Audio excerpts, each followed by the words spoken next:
సహోదరి సహోదరుల, విందు అనేది మన అనుదిన జీవితంలో మనందరికీ కూడా చాలా ప్రత్యేకమైనది. మన అనుదిన జీవితంలో ఏ సందర్భం వచ్చినా కానీ ప్రత్యేకమైన సందర్భాలలో మనందరము కూడా ఖచ్చితముగా విందు అనేది ఏర్పాటు చేసుకుంటాం. విందు లేకుండా మన ఏ ఫంక్షన్ కూడా ఉండదు. విందు లేకుండా మనం ఏమైనా చేస్తామా?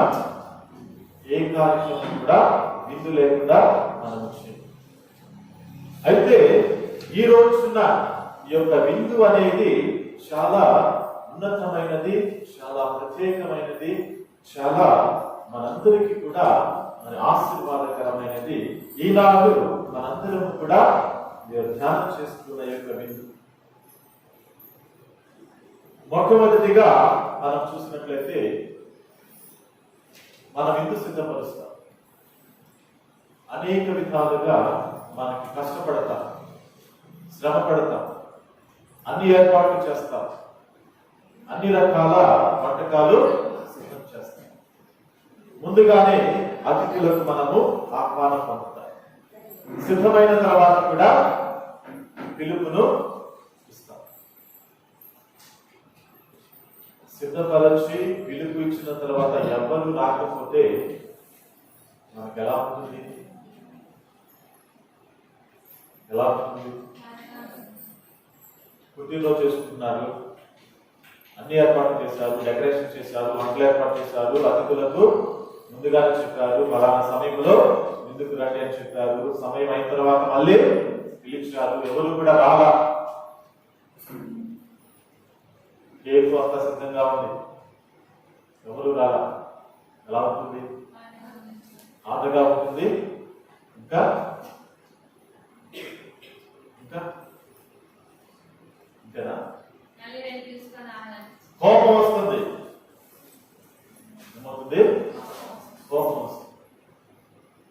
ఈరోజు ఈ యొక్క రాజుకు కూడా అలాగే విందు సిద్ధం చేశాడు. తన కుమారుని పెండ్లి విందు అన్ని విధాలుగా కోడె దూడలు అవన్నీ కూడా వధించాడు, ఎద్దులను వధించాడు, అంతా కూడా సిద్ధం చేశాడు. అంతా కూడా సిద్ధమైంది, విందుకు రండి అని సేవకులను పంపించాడు. అతిథులను పిలవడానికి మొదటిసారి పంపించాడు, ఎవరు కూడా. మరలా రెండవ మారు పంపించాడు, నా విందు సిద్ధంగా ఉంది రండి అని చెప్పి పిలిచాడు. రెండోసారి వచ్చారా? రెండవసారి కూడా రాలేదు. ప్రియ సహోదరి సహోదరుల, అయితే ఈ రోజున ఈ యొక్క విందుకు పిలువబడిన వారు రాలేదు కాబట్టి రాజు ఏం చేశాడు? కోపం వచ్చింది. రాక్షసులంతా కూడా, ఆ పట్టణం అంతా కూడా తగలబెట్టేసి. ఇక్కడ రాజు ఎవరు? రాజు ఎవరు? దేవుడు. పెళ్లి కుమారుడు ఎవరు? క్రీస్తు. ఏర్పరిచిన విందు ఏంటి? పరలోక విందు. మొట్టమొదటిగా పిలువబడిన వాళ్ళు ఎవరు? మొట్టమొదటిగా దేవుడు ఎవరిని ఎన్నుకున్నాడు? ఇశ్రాయేలు ప్రజలు. ఎవరిని? ఇశ్రాయేలు ప్రజలను. కానీ వాళ్ళు ధిక్కరించారు, వాళ్ళు పెడచెవిన పెట్టారు, వారు నిర్లక్ష్యం చేశారు.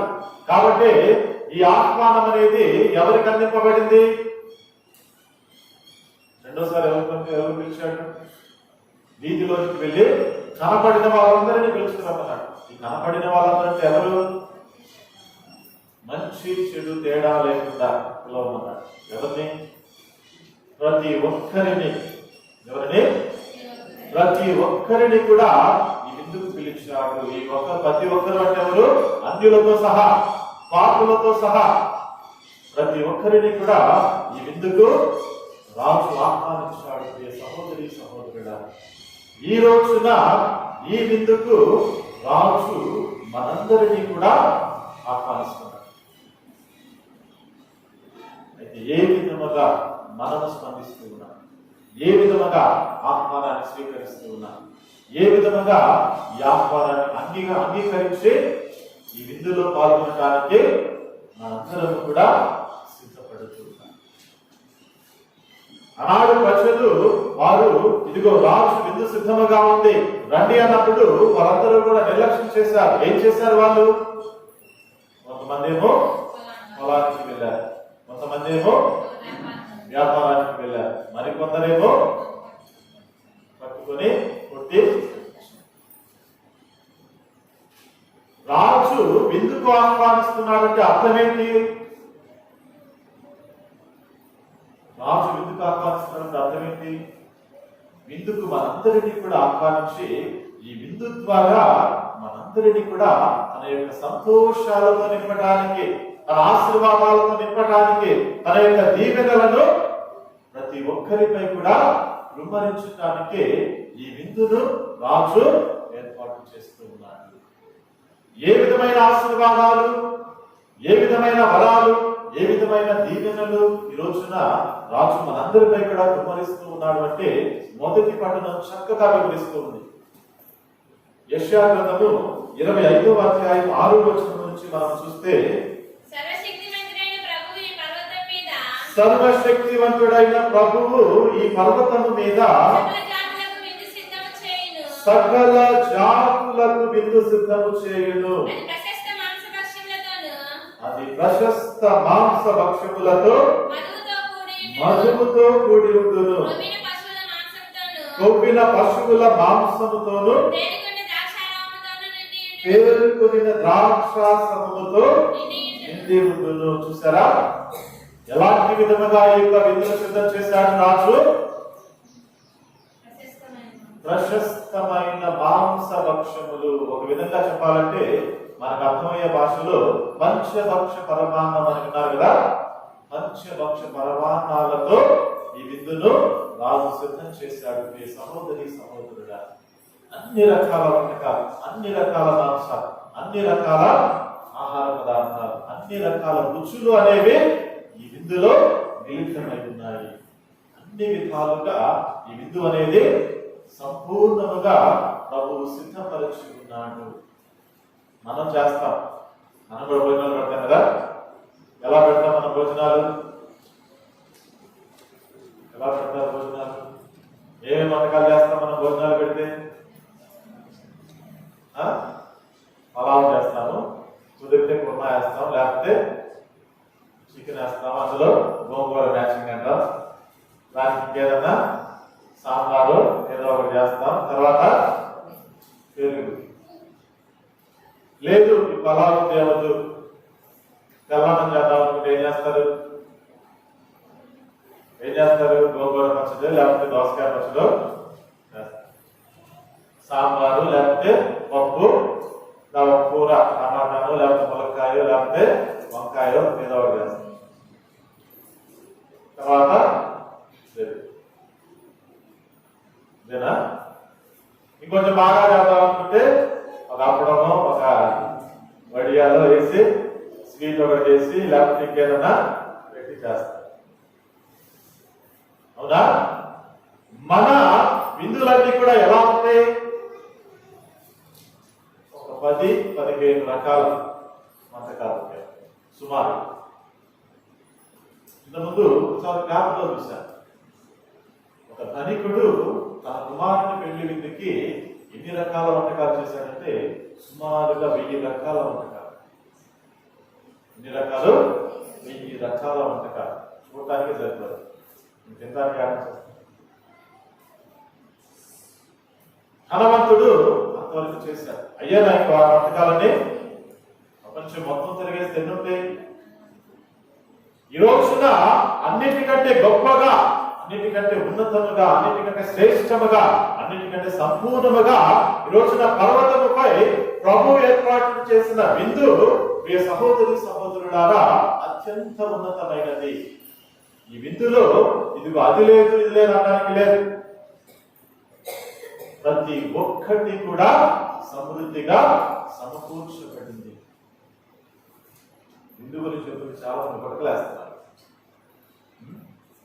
నిజమే.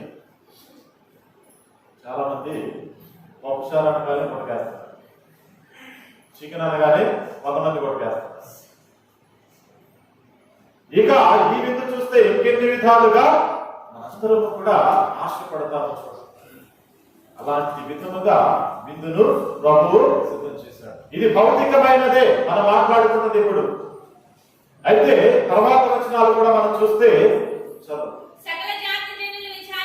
సకల జాతి జనులు విచారముతో కప్పుకొని ముసుగును, సకల ప్రజలు కప్పుకొని ఉన్న దుఃఖపు తెరను ఈ పర్వతము మీద అతడు తొలగించును. మన ఆకలి తీర్చడమే కాదు, మన భౌతికమైన ఆకలి దప్పిక తీర్చడమే కాదు, మన జీవితంలో ఉన్న కష్టాలు, నష్టాలు, బాధలు, సమస్యలు, ఇబ్బందులు, దుఃఖాలు, విచారాలు, అనేక విధాల లోటుపాట్లు, మనకున్న వ్యాధి బాధలు, ఇవన్నీ కూడా ఈ తెర అంతా కూడా ప్రభు ఏం చేస్తాడట? తొలగించి వేస్తాడు. అనుకున్న రోగాలను స్వస్థపరుస్తాడు, అనుకున్న సమస్యలను ఆయన తొలగించి వేస్తాడు. ఈ సహోదరి సహోదరుడు ఆ తర్వాత ప్రభువైన యావే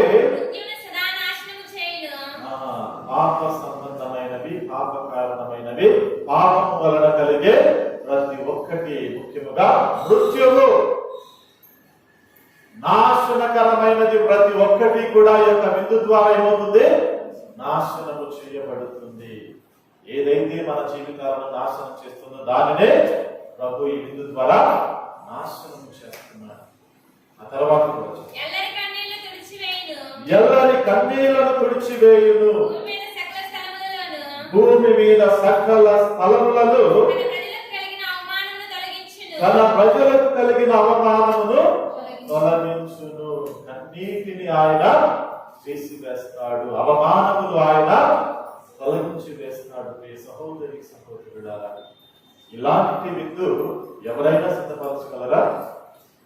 ఈ లోకంలో ఎవరైనా, ఎంత కోటీశ్వరుడైనా, ఎంత బిలియనైనా, ఎప్పుడైనా సరే ఇలాంటి విందును ఎవరైనా సిద్ధపరచగలరా? ఎవ్వరు కూడా ఇలాంటి విందును సిద్ధం చేయలేదు సహోదరి సహోదరుడా. కానీ ఈ రోజున ప్రభు మనందరి కోసమై ఈ విందును సిద్ధం చేస్తున్నాడు. పంచభక్ష పరమాన్నములతో ఈ యొక్క విందును ఆయన సిద్ధం చేశాడు. ఈ విందు దేనిని పోలి ఉంది? ఈ విందు దేనిని పోలి ఉంది? కలువరి కొండపై ప్రభు యేసు సమర్పించిన సిలువ బలిని పోలి ఉంది. పంచభక్ష పరమాన్నాలాగా ఆ సిలువపై కలువరి కొండలో ప్రభు మనందరికీ ఆహారంగా ఏం ఇచ్చాడు? తన శరీరమును, తన రక్తమునే మనందరికీ కూడా ఇచ్చాడు.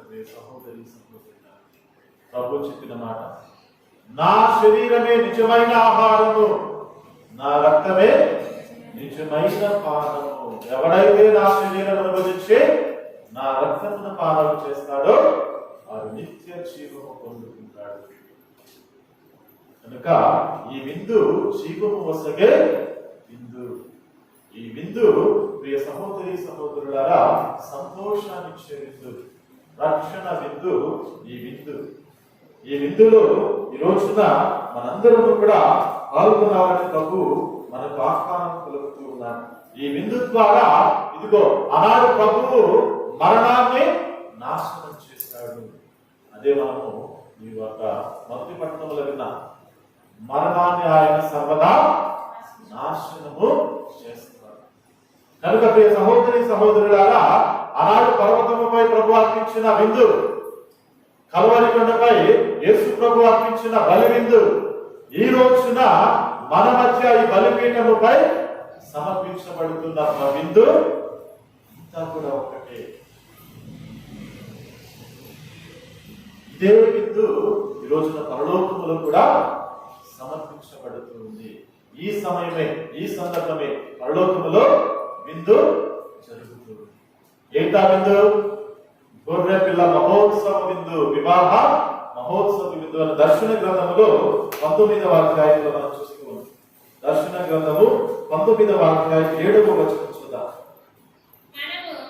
మనము ఆనందితము, సంతోషితము, ఆయన ఘనతను స్తుతింతుము.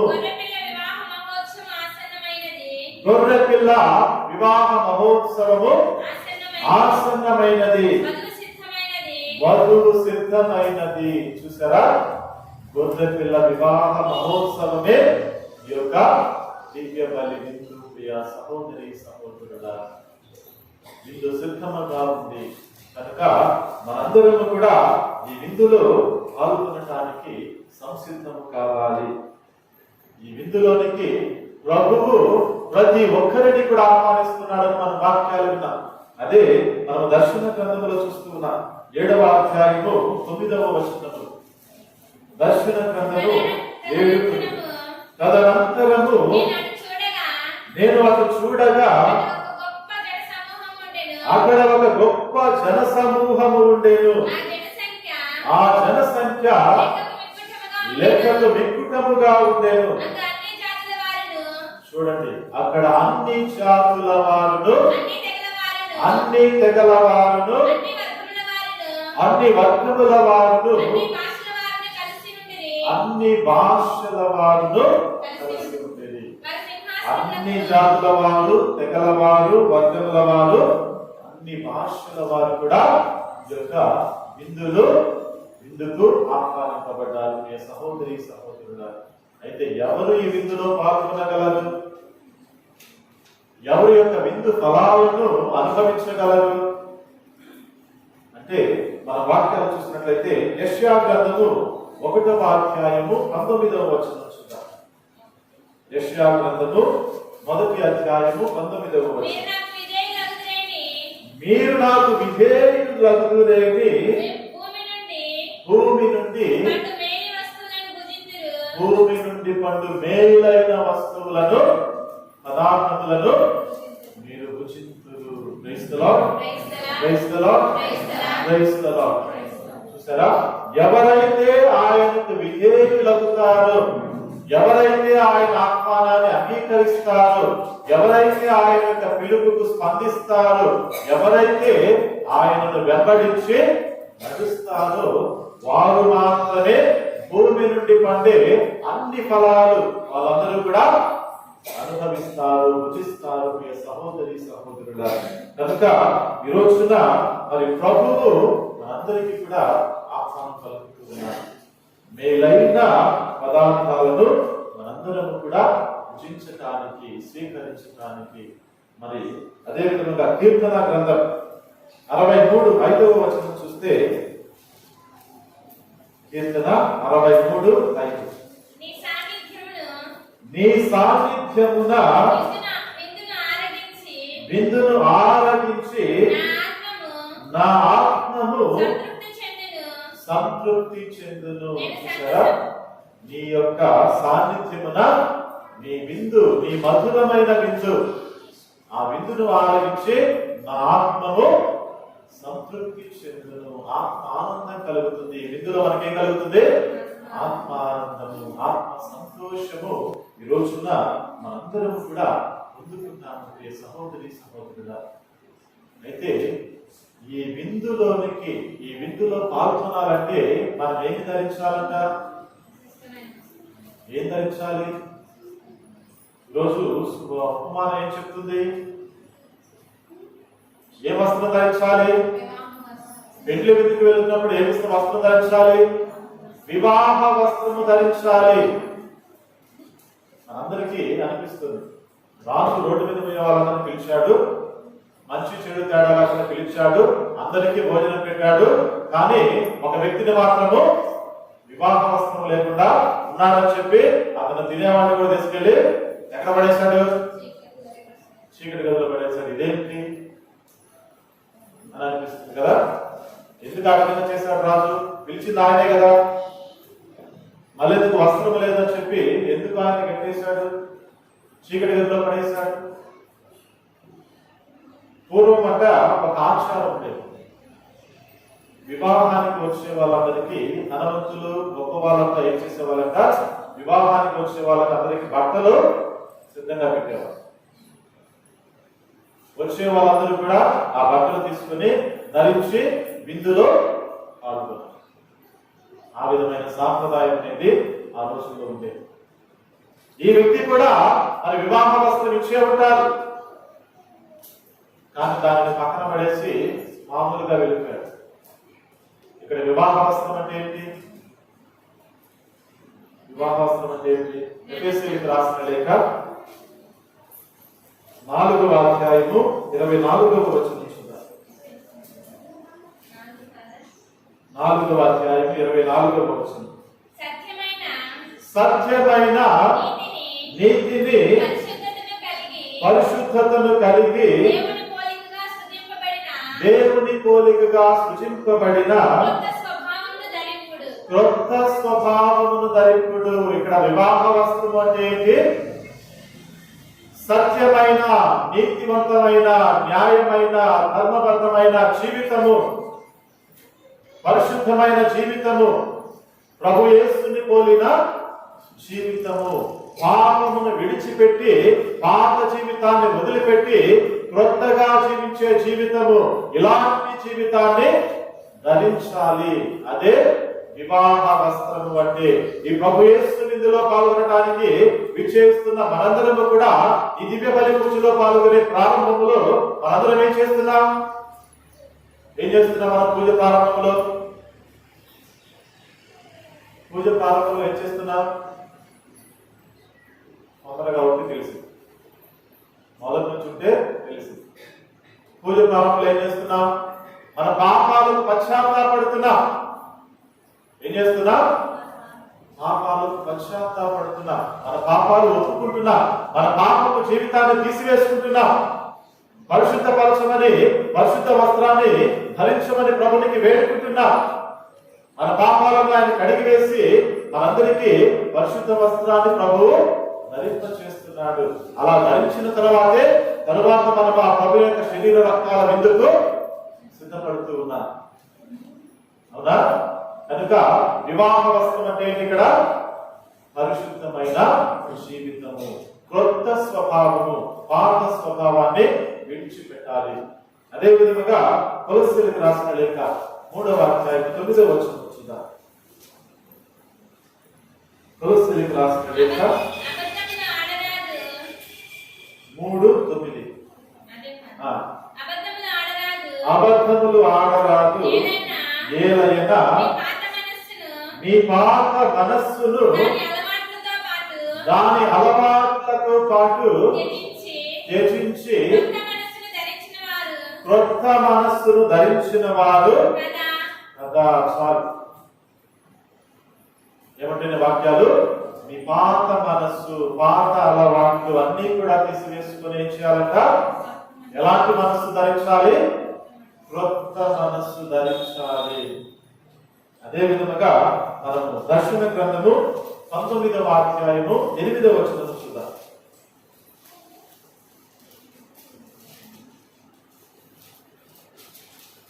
దర్శన గ్రంథము 19వ అధ్యాయం 8వ వచనం.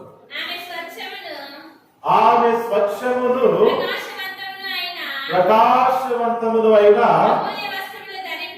అమూల్య వస్త్రములు ధరింప అనుబంధింపబడినది. ఆమె అంటే ఎవరు? ఇక్కడ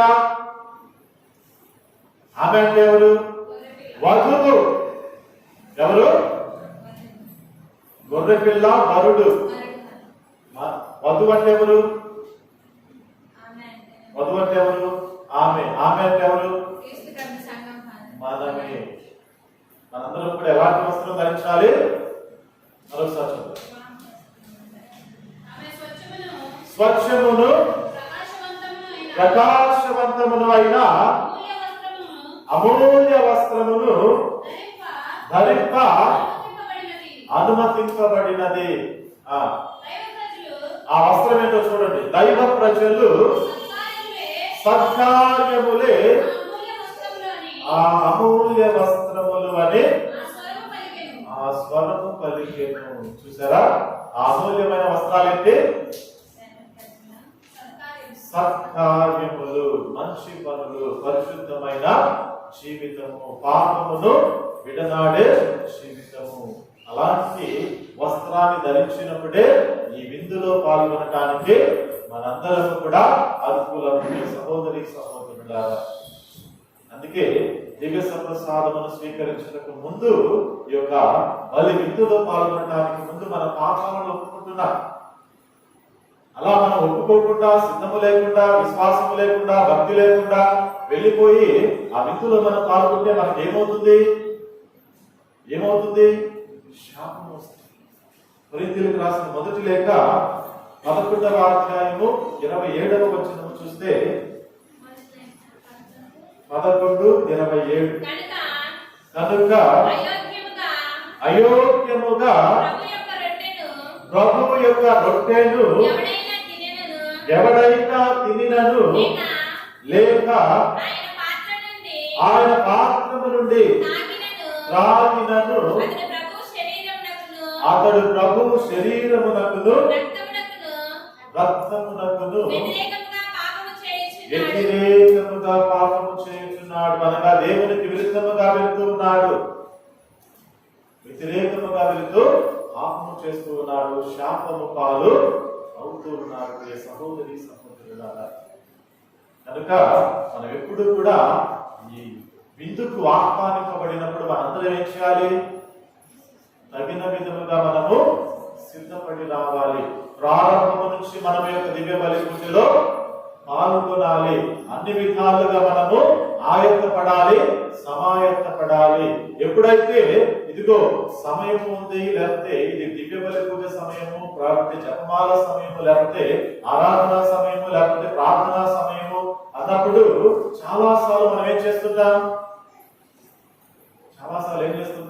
నిర్లక్ష్యాన్ని మనం ప్రదర్శిస్తూ ఉంటాం. ఏం చేస్తుంటాం? నిర్లక్ష్యం. ఈ రోజున ఈ వ్యక్తులందరూ కూడా ఏం చేశారు? రాజు విందుకు పిలిస్తే ఏం చేశారు? నిర్లక్ష్యం పాటించారు. ఒకలేమో పొలానికి పోయారు, ఇంకొకలేమో వ్యాపారానికి పోయారు, ఇంకొంతమంది ఏమో చంపారు. మనమైతే ఏం చేస్తున్నాం? అందరి జీవితంలో మనం కూడా అదే చేస్తున్నాం. పొలానికి వెళ్తాము, లేకపోతే కూలికి వెళ్తాము, పనికి వెళ్తాము, లేకపోతే ఇంకొక ఉద్యోగానికి వెళ్తాము, ఇంకొక వ్యాపారానికి వెళ్తాము, లేకపోతే ఊరు వెళ్తాము, లేకపోతే హాస్పిటల్కి వెళ్తాము, లేకపోతే పిక్నిక్ వెళ్తాము, షాపింగ్కి వెళ్తాము, లేకపోతే సరదాగా ఇంటికాడ కూర్చొని కబుర్లు చెప్పుకుంటా ఉంటాము, లేకపోతే ఇంకొక సినిమాను, లేకపోతే సరదాను, ఏదో ఒకటి. ఏం చేస్తున్నాం? ప్రభు మనకి ఆహ్వానం ఇస్తే దాన్ని నిర్లక్ష్యం చేస్తాం. ప్రభు మనకు పిలుస్తుంటే లెక్కలేని తరముగా మనందరం కూడా మన పనులలో మనం మునిగిపోతుంది. గ్రహిస్తే తుచ్చమైన విషయాల పట్ల ఆసక్తి కలిగి మరి శ్రేష్టమైన విషయాలను నిర్లక్ష్యం చేస్తూ ఉన్నాం. ప్రభునికి ఎందుకంటే మన పనులు ఎక్కువ. మనకి ప్రభు ఇచ్చే వరాల కంటే మనం బయటికి పోతే వరాలు ఎక్కువ వస్తున్నాయా?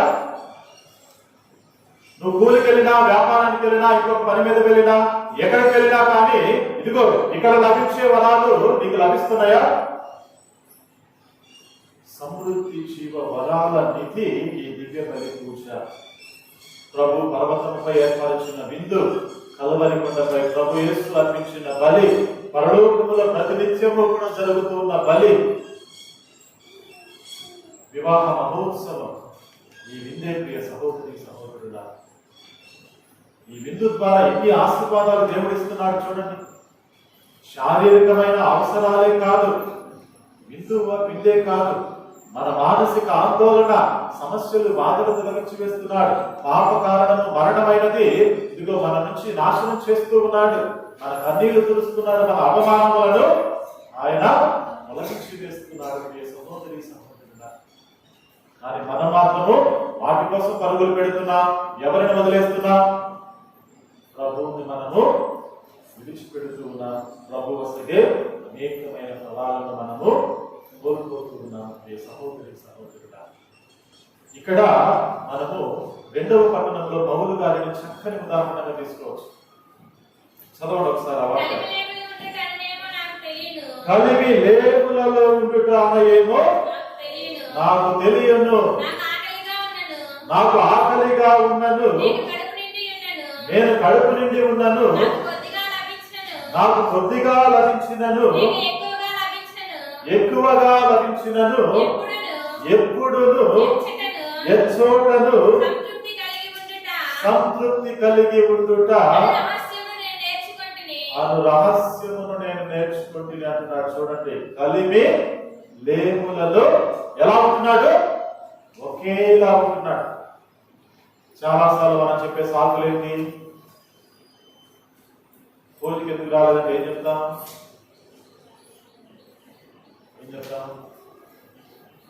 చాలా చాలా చెప్తాం, ఊహించలేదు. కానీ మీ సహోదరి సహోదరులారా, దేవుడు నిన్ను పోషిస్తున్నాడా? నిన్ను నువ్వే పోషించుకుంటున్నావా? దేవుడు నీకు ఇస్తున్నావా, లేకపోతే నీ సొంత శక్తితో సంపాదించుకుంటున్నావా? నువ్వు జీవించే జీవితము, నీ కుటుంబము, నీకున్న పరిస్థితులు, నీకున్న అన్ని కూడా నువ్వు సంపాదించుకున్నావా? దేవుడు నీకు ఇచ్చాడా? చెమటోడిస్తే నీకు వచ్చినాయా, లేకపోతే దేవుని కృప వల్ల నీకు వస్తున్నాయా? ప్రతి దినము కూడా ప్రభు మనల్ని పోషిస్తున్నాడు. ప్రతి దినము కూడా ప్రభు మనల్ని నడిపిస్తున్నాడు. కనుక మనము కష్టపడాలి, చెమటోడ్చాలి కాదట్లా. కానీ ప్రభుని మించినవా ఇవన్నీ? ప్రభుని మించినవా? ప్రభుని కంటే ఎక్కువ? ప్రభు ఇచ్చే విందు కంటే ఎక్కువ కాదు. వీటి కోసం మనము పోగొట్టుకుంటున్నాం. ఈ రోజున ఇదిగో పౌలు గారిని మనందరం కూడా ఆదర్శంగా తీసుకోవాలి. నీకున్న పనుల ద్వారా నువ్వు తర్వాత చేసుకో. ముందు దివ్య బలి పూజకు రా, ప్రభు ఇచ్చే విందులో పాల్గొను, ప్రభు ఆశీర్వాదాలు పొందుకో, ఆత్మ తృప్తి అనేది పొందుకో. నువ్వు కష్టపడడానికి నీకు శక్తినిచ్చేది ప్రభువే. నువ్వు కష్టపడడానికి నీకు అవకాశాలు ఇచ్చేది ప్రభువే. నువ్వు కష్టపడే విధంగా నీకు బలాన్ని ఇచ్చేది ప్రభువే. నీకు మంచి ఆయురారోగ్యాలు ఇచ్చేది ప్రభువే. నువ్వు కష్టపడడానికి నీ చుట్టుపక్కల అన్ని కూడా సమకూర్చేది ప్రభువే. అన్ని కూడా ప్రభువే నీకు చేస్తున్నాడు. కానీ ఆయన ధిక్కరించి నీ సొంత విషయాల కోసము, నీ సొంత బిజినెస్ కోసము, నీ వ్యాపారం కోసము, నీ యొక్క స్వార్థమైన విషయాల కోసము నువ్వు ప్రభుని యొక్క అనంతమైన కృపావరాలను కోల్పోతూ ఉన్నావు. కనుక ఎప్పుడు కూడా ఇది మనం గుర్తుంచుకోవాలి. ఎప్పుడు కూడా మనము దీనిని మనస్సులో ఉంచుకోవాలి. ప్రభువే నాకు ముఖ్యము. ఎందుకంటే ఈరోజు పౌలు గారి తర్వాత వచనంలో మనం చూస్తే చక్కగా పలుకుతున్నారు, క్రీస్తు అనుగ్రహించే శక్తిచే ఎట్టి పరిస్థితినైనను.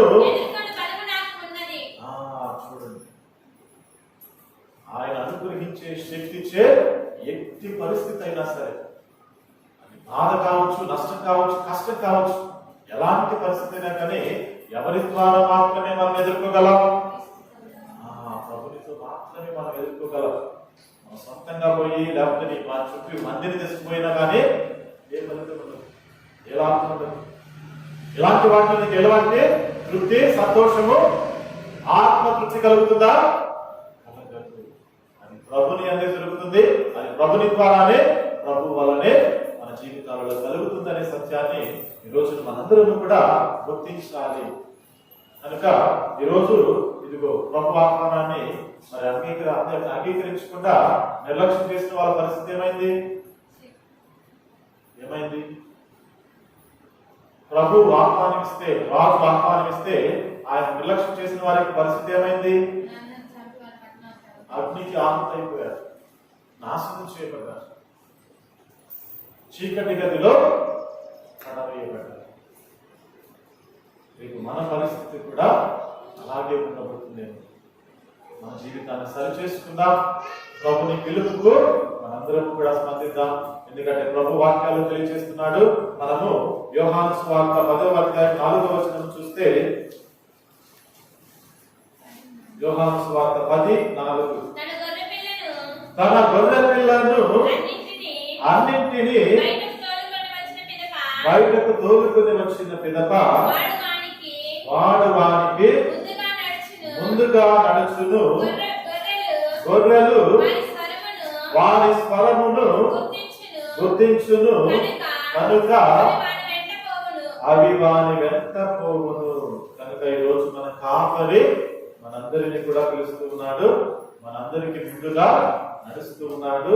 కనుక ఆయన మందము, ఆయన బలిమైన మనము కూడా ఆ ప్రభువు ఆహ్వానిస్తూ ఉండగా ఆయన స్వరమును ఆలకించి నిర్లక్ష్యమును, లెక్కలేనితనమును పక్కన పెట్టి, బద్ధకాన్ని, నీరసమును పక్కన పెట్టి, ఇదిగో మనకి ఎటువంటి కష్టమున్నా, ఎలాంటి బాధమున్నా, ఎలాంటి అనారోగ్యమున్నా, ఎలాంటి లోటుపాట్లు మన జీవితంలో ఉన్నా, ఎలాంటి ఆకలితో మనందరం కూడా ఉన్నా, ఇదిగో ఈ యొక్క విందు ద్వారా మనము స్వస్థపరచబడతాము, శక్తిని పొందుకుంటాము. మన సమస్యల నుంచి ఒక పరిష్కారం మనకు లభిస్తూ ఉంది. మనకు వచ్చే అవమానాలు, మనకు వచ్చే కన్నీళ్లను ఆయన విడిచివేస్తాడు. ఇదిగో సమృద్ధిగా మన యొక్క వరాలతో నింపుతాడు అనే సత్యాన్ని మనందరం కూడా గుర్తించి అనుదినము, అనుక్షణము కూడా ఆ ప్రభుని వెంబడి ఆయన సన్నిధిలో, ఆయన యొక్క కాపుదలలో మనందరం కూడా జీవించడానికి ప్రయత్నం చేద్దాం. మరి ఈ రోజున ఈ యొక్క బలి విందులో మరొకమారు దివ్య సంసార ప్రభువును స్వీకరించబోతూ ఉన్నాం. కనుక తగిన ఆయత్తము, సిద్ధపాటు మనందరికి దయచేయమని విశ్వాసంతో, భక్తితో, ప్రేమతో ఈ విందును లోకనే విధముగా, పరిశుద్ధతతో ఈ విందును లోకనే విధముగా మనందరినీ కూడా ప్రభు నడిపించాలని ప్రత్యేకంగా ప్రభుని వేడుకుందాం. పితా, పుత్ర, పవిత్రాత్మ నామమున విశ్వాస సంగ్రహము